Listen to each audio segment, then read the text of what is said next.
O profeta Isaías, quando ele disse: todas as nossas justiças são como trapos de imundície. E foi também o profeta Isaías que apresentou uma figura de linguagem de Deus, apresentando um convite para Israel comparecer diante dele para defender a sua causa. Deus disse: vinde e arrazoemos. Capítulo 1 do profeta Isaías. Vinde, vamos discutir as coisas. Vamos resolver isso.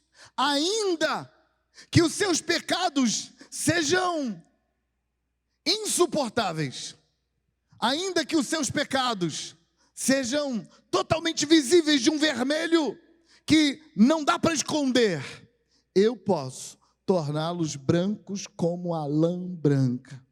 Vem, vamos resolver isso. Se vocês quiserem, e se vocês me ouvirem, vocês vão comer os melhores frutos dessa terra.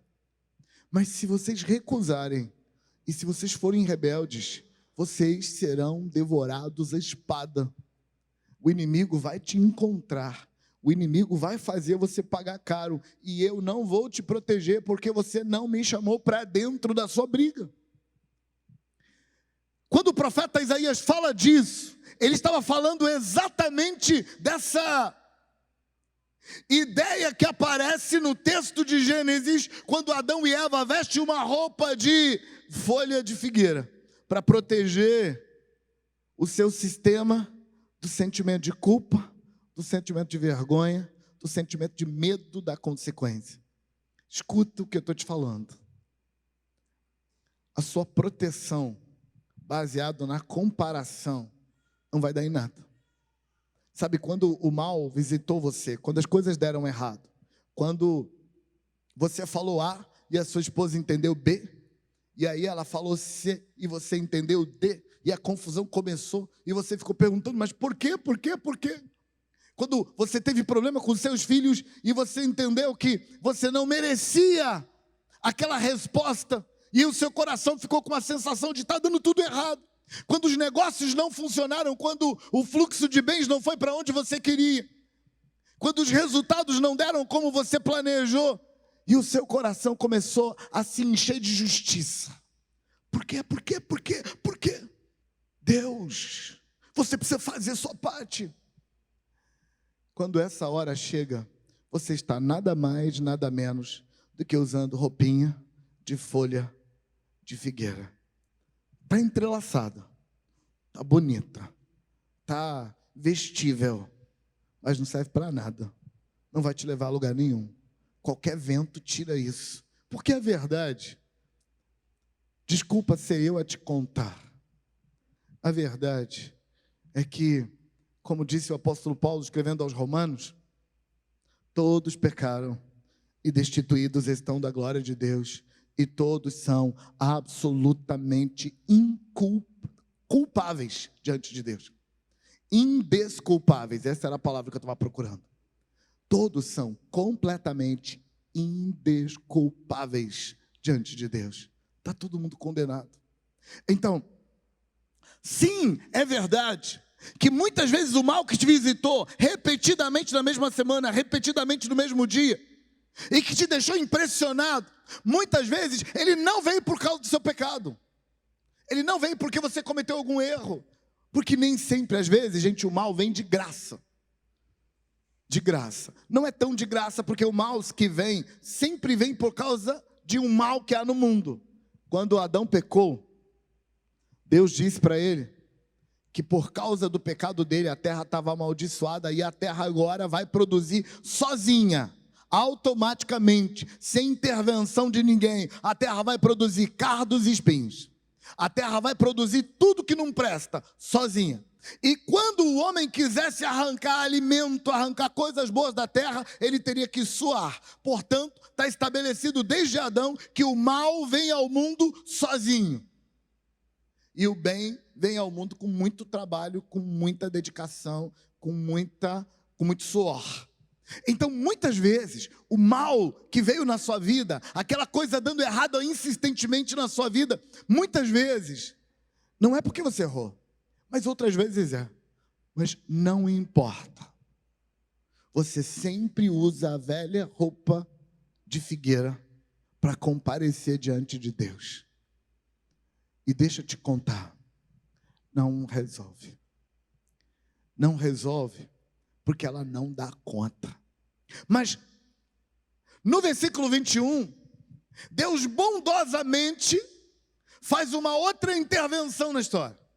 No versículo 21, depois que Deus conversa, depois que Deus confronta, depois que Deus desmonta a justiça de Adão e de Eva, depois que Deus desmonta a tendência deles para apontar um para o outro, não fui eu, foi Eva, não fui eu, foi a serpente, não fui eu, tá bom, fui eu. Depois que isso tudo é desmontado, que a roupinha de folha de figueira deles é desmontada, então Deus diz: deixa eu ensinar para vocês como é que a gente resolve culpa, vergonha e medo da consequência. Deixa eu ensinar vocês o caminho. E então Deus traz para eles uma roupa feita com o couro de um animal. Sabe o que aconteceu com aquele animal? Porque a gente só viu o couro. Esse é, possivelmente, o primeiro holocausto da história. No sistema de sacrifícios araônico, no sistema de sacrifício do sacerdócio de Arão, há vários sacrifícios. Por exemplo, o sacrifício pelo pecado, feito uma vez por ano pela nação toda. O sacrifício pela culpa, feito por cada indivíduo no dia que ele peca. Mas tem um que ele era basicamente universal, esse sacrifício. Ele era usado em muitas ocasiões e ele veio de antes do tempo de Arão, que era o holocausto. O nome do sacrifício holocausto era chamado assim, holocausto, porque para ser um holocausto tinha que queimar, depois de matar o animal, derramar o sangue em ritual, era preciso queimar o animal completamente. No holocausto, só tinha uma coisa que sobrava, que no sacrifício de Arão, ficava para o sacerdote. Nos tempos antigos, nesse tempo de Adão, por exemplo, virava roupa. Só uma coisa escapava do holocausto: o couro. O resto queimava tudo. E para que eles usavam o couro? Para fazer roupa.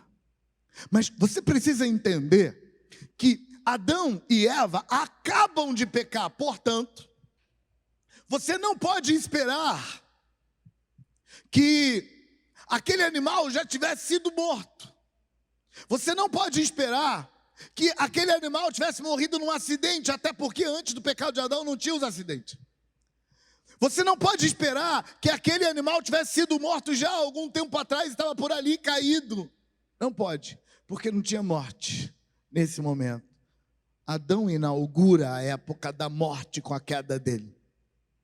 Então, Deus deixou Adão e Eva ali, curtindo a dor da culpa, da vergonha e do medo da consequência.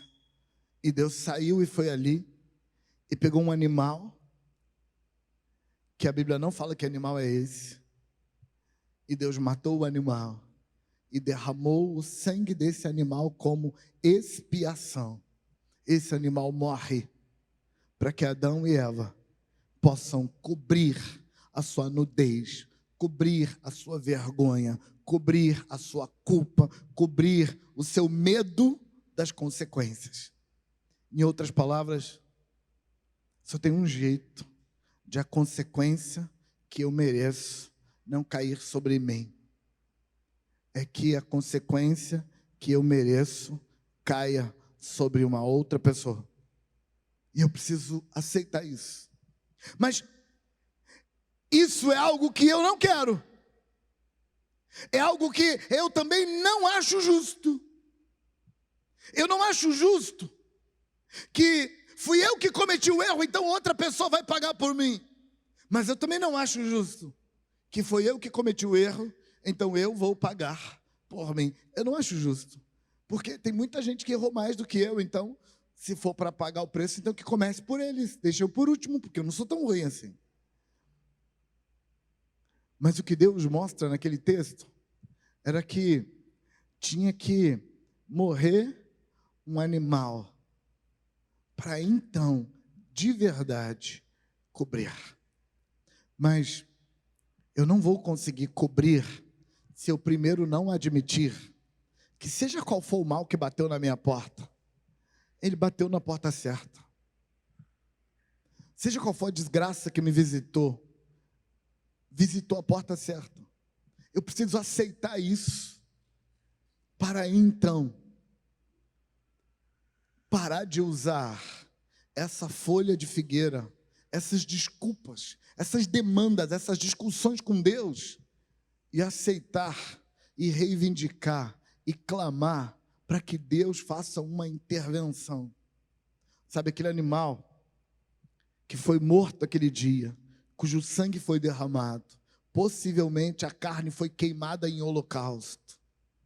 Deus mesmo oferecendo um holocausto.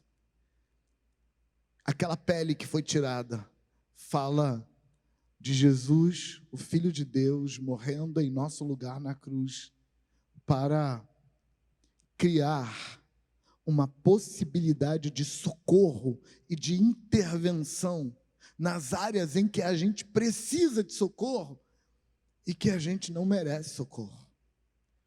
Talvez a coisa mais importante da nossa vida seja admitir que a gente não é digno do que Deus tem para dar. Sabe, essa ideia é repetida por todo o Novo Testamento. A mais famosa de todas é quando o apóstolo Paulo diz que é pela graça que sois salvos por meio da fé. Isso não vem de vós, é dom de Deus, e não vem de obras para que ninguém tenha do que se gloriar. Aliás, Paulo repetia essa fala: ninguém tem do que se gloriar. Escrevendo aos Coríntios, Paulo disse: se alguém fosse gloriar, glorie-se no Senhor. Ninguém tem do que se gloriar, é tudo Deus. Essa carência de se gloriar é simbolizada nas folhas de figueira, lindamente entrelaçada, cuidadosamente costurada, presa uma na outra pela arte, pela capacidade humana, mas que não serve para nada, que não resolve nada. A gente precisa admitir, parar de choramingar e parar de olhar para o mal que bateu na porta da gente como se ele tivesse batido na porta errada, para então a gente bater na porta de Deus e aceitar que alguém injustamente pague minha conta. Injustamente, do ponto de vista dessa justiça fajuta que nós construímos na nossa mente. A gente acha que não é justo sofrer pelo outro, mas é isso exatamente, precisamente, que Deus chama de justiça. O apóstolo Paulo, escrevendo para os Romanos, ele disse que Deus fez o que fez porque Deus quer ser justo e justificador do pecador. Toda vez que alguém resolve justificar um pecador, ninguém chama ele de justo, porque ele está sendo injusto, porque ele justificou um pecador. Mas Deus não vai ser injusto quando ele justificar o pecador, porque antes de justificar o pecador, ele pagou a conta.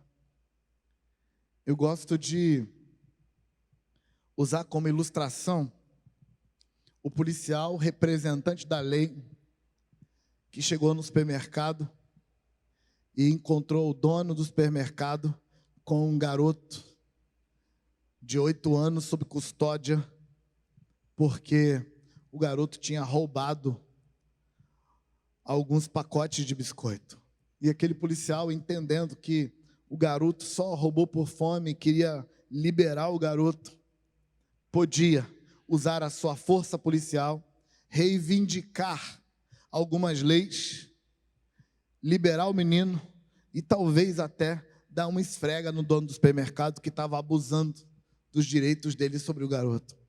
Mas em vez disso, aquele policial perguntou para o dono do supermercado: quanto é que o menino deve? E o dono do supermercado disse: ele deve tanto.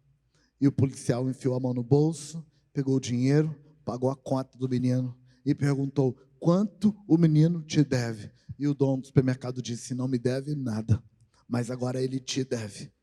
Então o policial pegou o menino e o levou e disse: vai cuidar da sua vida e para de roubar no supermercado das pessoas. Eu gosto dessa ilustração porque isso ajuda a gente a entender esse Deus que quer ser justo, mas ele também quer justificar o pecador. Esse Deus, ele não justifica pela força, ele não justifica pelo poder, ele não justifica pela imposição, ele justifica pagando a conta. Por isso, aquele animal tinha que morrer.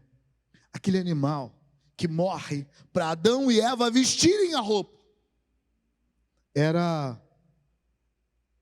um sinônimo de Deus dizer: